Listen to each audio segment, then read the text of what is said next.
everybody, welcome back to the Beach Bum Bookworm. I am Tiffany. I'm so glad y'all found me again today. The channel is all about cozy mysteries and romance books. And today I'm doing my mid-month wrap-up of cozy mysteries. So this is February mid-month wrap-up. I think that's the way I'm going to do it. I think weekly is too much. I think monthly is too much. I think the sweet spot is somewhere right in the middle.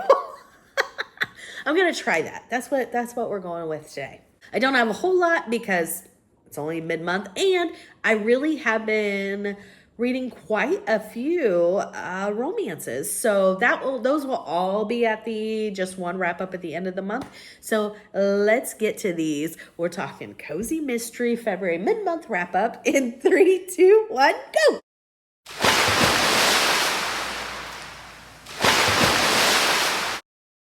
First book I finished, I gave 4 cups of coffee, so it was a great start of the month. Saddle Up for Murder. This is fast becoming one of my favorite series. I've said this before. It's by J.C. Eaton. This is the Sophie Kimball series. This is book number 9. Love it, love it, love it. So Sophie, or Fee, she was an accountant at a police department in Minnesota. And is it Minnesota? Somewhere very cold, Minnesota. And one of the detectives that she was very close with retired, and he was going to open a private detective agency in Arizona, and he kind of woos her along. Not romantically woos. He think about the fact that there wouldn't be snow and the weather and this, that, and her mother lives in the area, so whether that's a plus or a detriment, take it as you will. I'm only talking about Fee's mother here, because if you know Fee's mom, she is a lot. However, she is absolutely hysterical, and I feel like her and her friends make this series. Absolutely wouldn't have the Sophie Kimball series without her mother, Harriet, and Harriet's friends. They live in Sun City West. It's a retirement community in the area, in the area of Sun City in Arizona. And they're always up to something. They're involved in 1,000 different clubs, and there's always something going wrong, and they always jump to the worst conclusion. And they always want Fee to get involved because she works at a private detective agency. She's like, I'm an accountant. But somehow she always gets roped in. Absolutely, absolutely loved it. And this one, I thought it was really fun because the winter is ending, so we're getting ready to hop into spring, and they're going to have this festival for snowbirds called Bye Bye Birdie, which I thought was awesome. Bye Bye Birdie, because they're going back up north. Love it.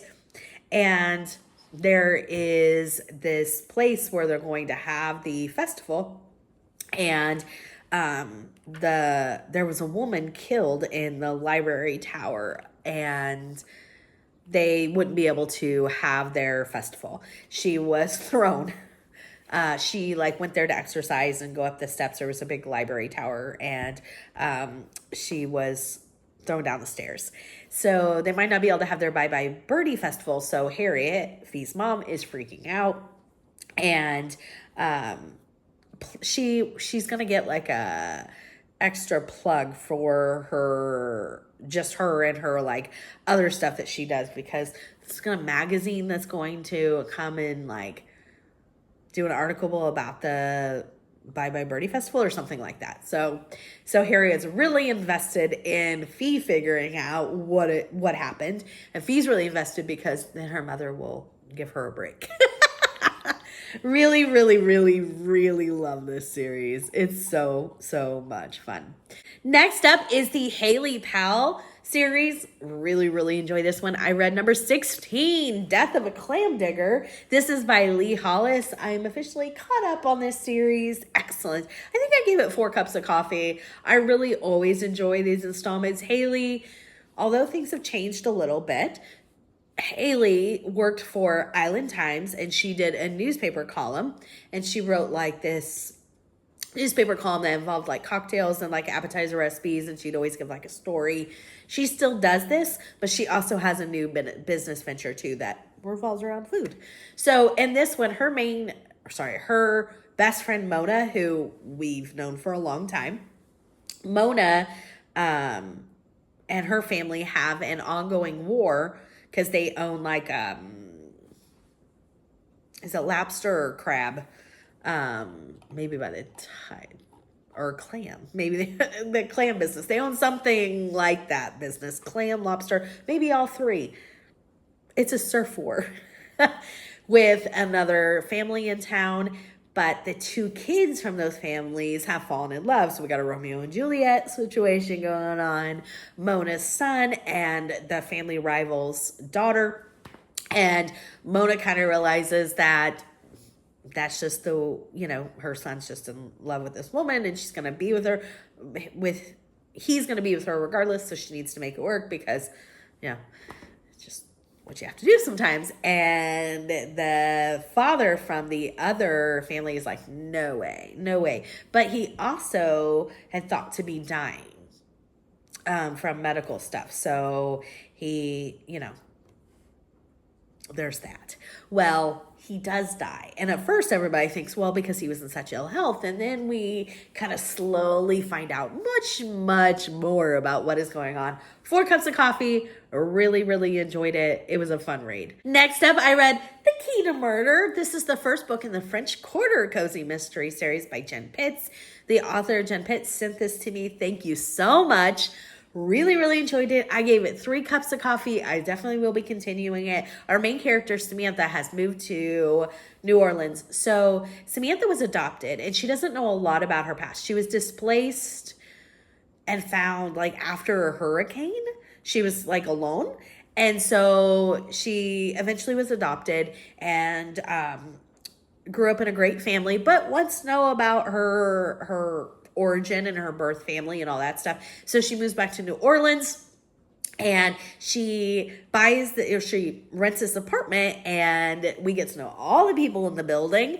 And she finds this diary, and it's an anonymous diary, and it kind of is like a riddle. And so we go on this treasure. It's like a treasure map, but not a treasure map. It's just clues lead to the next place, which I thought was so much fun. A lot happens. Of course, we have murder. Samantha trying to figure out what's going on. Her new friends all call her Sammy. And we find a lot out about her past in the first book. I didn't know if we would. Like I said, really enjoyed it. I can't thank the author enough. I definitely will continue. And New Orleans is a fantastic place for a cozy. It really worked. I really enjoyed it. And I felt like she included a lot of places that I was hoping she would. Not the specific places, I'm just saying we really got to see some in New Orleans, and I loved that because I feel like that's the draw. It was fantastic. 3 stars. Now that I'm thinking about it, 3.5. It just went up because really liked that one. Next up, I read Looking for Mr. Good Witch. I love that title. This is the second book in the Retired Witches Cozy Mystery series. This is by Joyce and Jim Levine. I gave this 3 cups of coffee. It got too paranormal for me. It's still a fantastic read. If you are into paranormal cozies, I really recommend this. It's such a fun premise. Our main witches, they have been friends for centuries, and they are looking to retire to Boca Raton. They're like, you know what? It is time to hang up our broom and witch's hat and relax in Florida. Not only do they want to do this, they really need to do this because they're starting to lose their power. And so when they're doing spells, they're going haywire, and it's hysterical. I loved that. And so in order to retire though, they have to bring somebody into their coven so that the power still remains. The magical powers still remain. So that is what we're doing in these books. Like I said, I really love the premise. It just got too paranormal for me. If you are a paranormal fan, I highly recommend. Next up and last of my mid-February wrap up is Her Royal Spinus number 11.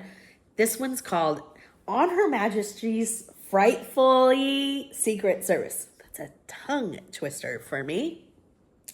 As always, loved it. Gave it 5 stars. One of my favorite series. This is by Reese Bowen. So in this one, Georgie's best friend Belinda, who we've known since the beginning. Belinda is pregnant, and during those times, she really needs to, unfortunately, because of the way things were. She feels like she needs to stay hidden. And she has went to Italy to kind of hide out until the baby is born. And Georgie wants to go there and help her out and just visit her and all those things.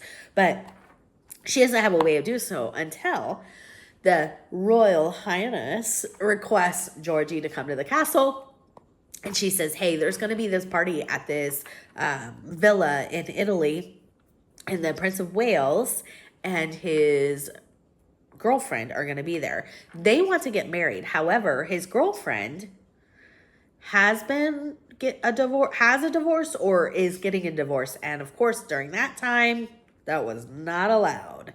And so the queen is worried that the Prince of Wales is going to secretly marry this woman. So she wants Georgie to keep an eye on her. So Georgie goes to this villa. Well, it turns out there is a bunch of people invited to this party, including Georgie's mom, which was really fun. Which we've met her several times, but we don't get to see her a whole lot because usually she flies in and flies out, you know?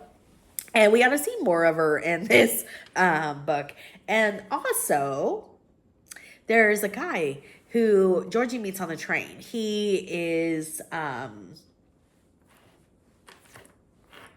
not respectful of women and thinks that he can do anything he wants to women, and comes to Georgie's like train cabin unannounced and definitely uninvited.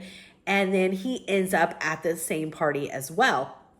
Well, he ends up dead. And at first it looks like suicide. But then Georgie points out that the gun is in his right hand and this gentleman was left-handed. So then that brings upon a big murder investigation. And they're all stuck at this villa.